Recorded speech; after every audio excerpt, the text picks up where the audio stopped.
بسم اللہ الرحمن الرحیم۔ السلام علیکم ناظرین، آپ دیکھ رہے ہیں ہمارا یوٹیوب چینل بیسٹ انفو۔ ناظرین، سعودی عرب دنیا کی وہ واحد مملکت ہے جس کا نام کسی خاندان کے نام پر رکھا گیا۔ سعودی عرب پر فرما رواں خاندان آل سعود کا پس منظر کیا ہے؟ اس خاندان کے آباء و اجداد کون ہیں؟ اس خاندان کا تعلق کیا واقعی عرب کے مشہور خاندان عنزا سے ہے جیسا کہ عام طور پر خیال کیا جاتا ہے؟ کیا آل سعود حقیقت میں عربی النسل ہیں یا یہ کسی اور خاندان سے تعلق رکھتے ہیں؟ اور کیا ان کے آباء و اجداد مسلمان تھے یا ان کا تعلق کسی دوسرے مذہب سے تھا؟ ناظرین، ان تمام سوالات کے جوابات ہم آپ کو اس ویڈیو میں بتائیں گے اور آل سعود کی مکمل تاریخ پر روشنی ڈالیں گے۔ مگر ویڈیو میں آگے بڑھنے سے پہلے اگر آپ ہمارے چینل پر نئے ہیں تو برائے مہربانی ہمارا چینل بیسٹ انفو سبسکرائب کر لیں، جہاں آپ کو بالخصوص اسلامک ہسٹری اور بالعموم دنیا بھر کی منفرد معلومات پر مبنی ویڈیوز ملتی رہیں گی۔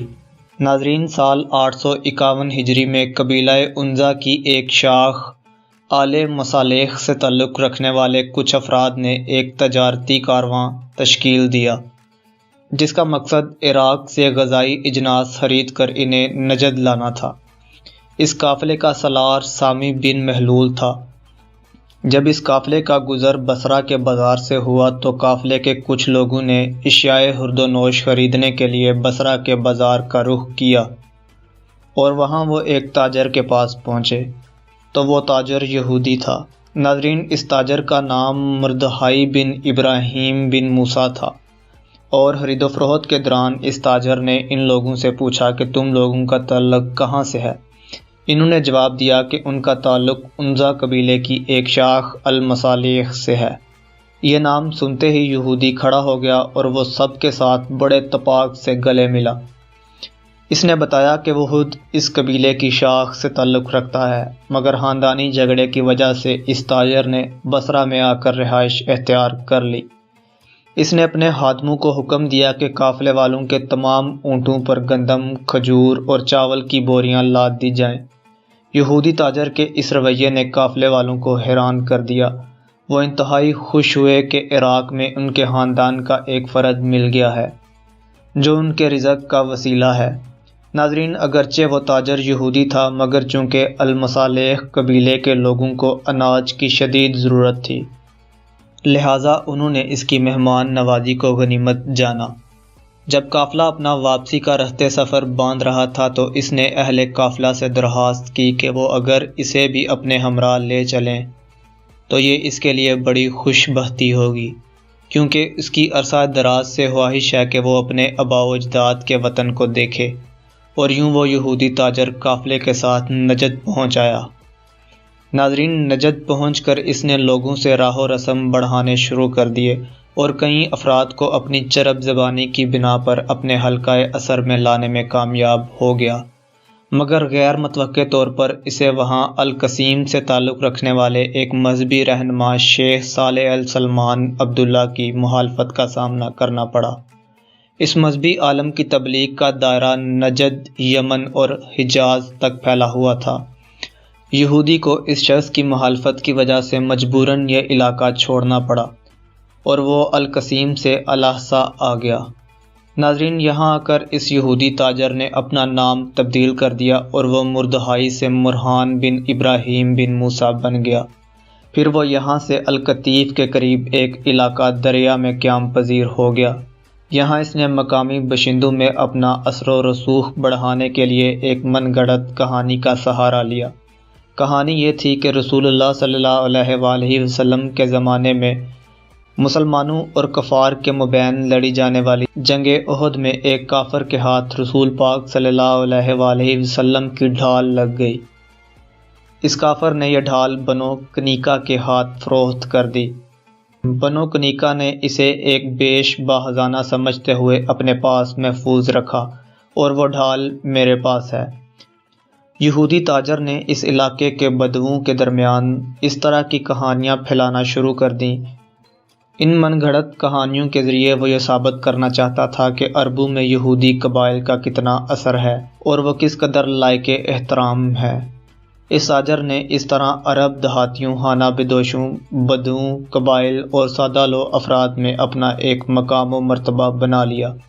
آخر اس نے ارادہ کر لیا کہ وہ مستقل طور پر القطیف کے قریب دریا قصبے میں قیام کرے گا اور اسے اپنی سرگرمیوں کا مرکز بنائے گا۔ ناظرین، اس کا خیال تھا کہ یہ علاقہ عرب میں بڑی یہودی سلطنت کے قیام کے لیے راہ ہموار کرے گا۔ اپنے ان مقاصد کی تکمیل کے لیے اس نے عرب کے صحرائی بدوؤں سے روابط شروع کر دیے۔ اس نے اپنے آپ کو ان لوگوں کا مالک یعنی بادشاہ کہلوانا شروع کر دیا۔ ناظرین، اس موقع پر دو قبائل، قبیلہ عجمان اور قبیلہ بنو خالد، اس یہودی کی اصلیت کو جان گئے اور فیصلہ کیا کہ اس فتنے کو یہیں ختم کر دیا جائے۔ دونوں قبائل نے باہم اس کے مرکز دریا پر حملہ کر دیا اور اس قصبے کی اینٹ سے اینٹ بجا کر رکھ دی، جبکہ مردہائی جان بچا کر بھاگ گیا۔ ناظرین، الارض کے نزدیک المالی بید غصیبہ ایک نام سے ایک فارم میں اس نے پناہ لے لی۔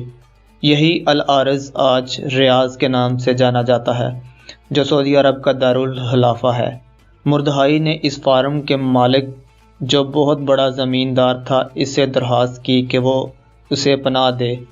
فارم کا مالک اتنا مہمان نواز تھا کہ اس نے مردہائی کی درخواست قبول کر لی اور اسے پناہ دے دی، مگر مردہائی کو اپنے میزبان کے پاس ٹھہرے ہوئے ایک ماہ ہی گزرا تھا کہ اس نے اپنے محسن اور اہل خانہ کو قتل کر دیا اور بہانہ یہ کیا کہ ان کو ڈاکوؤں نے قتل کیا ہے۔ اس کے ساتھ اس نے یہ دعویٰ بھی کر دیا کہ اس افسوسناک واقعے سے قبل اس نے اس زمیندار سے اس کی تمام جائیداد خرید لی تھی، لہٰذا اب اس کا حق بنتا ہے کہ وہ یہاں ایک بڑے زمیندار کی حیثیت سے رہے۔ ناظرین، مردہائی نے اس جگہ پر قبضہ جما لینے کے بعد اس جگہ کا نام تبدیل کر کے اپنے پرانے کھوئے ہوئے علاقے کے نام پر آل دریا رکھ دیا اور اس غصب شدہ زمین پر فوراً ہی ایک بڑا مہمان خانہ تعمیر کروایا، جس کا نام اس نے مضافہ رکھا۔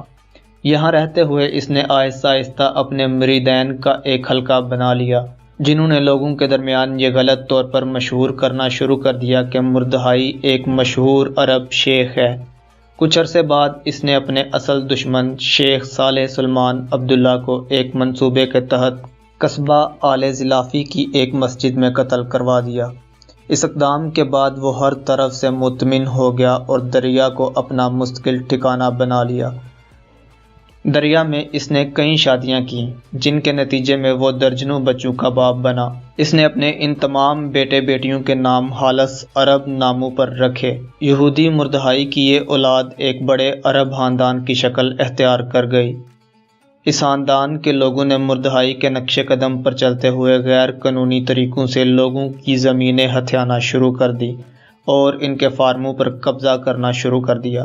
اب یہ اس قدر طاقتور ہو گئے کہ جو کوئی بھی ان کی شر انگیزیوں کے خلاف آواز اٹھاتا اسے قتل کروا دیتے۔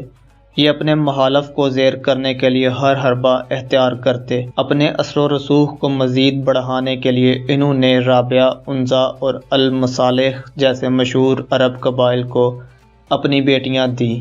ناظرین، مردہائی کے لاتعداد بیٹوں میں سے ایک بیٹے کا نام المقارن تھا۔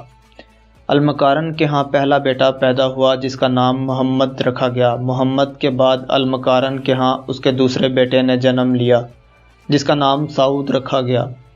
یہودی مردہائی کے اسی بیٹے کی نسل بعد میں آل سعود کہلائی۔ ناظرین، تاریخ کا مطالعہ کیا جائے تو پتہ چلتا ہے کہ آغاز میں اس خاندان یعنی آل سعود نے مذہب کے نام پر کافی عرصہ قتل عام کا بازار گرم کیا اور یہی خاندان کئی سالوں سے سعودی عرب پر بسر اقتدار ہے اور انہوں نے حجاز مقدس کا نام تبدیل کر کے اپنے خاندان کے نام پر سعودی عرب رکھا۔ ناظرین، اسی امید کے ساتھ اجازت دیجیے کہ آپ کو ہماری یہ ویڈیو پسند آئی ہوگی۔ ملتے ہیں بہت جلد ایک نئی تاریخی تحقیقی اور معلوماتی ویڈیو کے ساتھ۔ اللہ رب العزت آپ کا حامی و ناصر ہو۔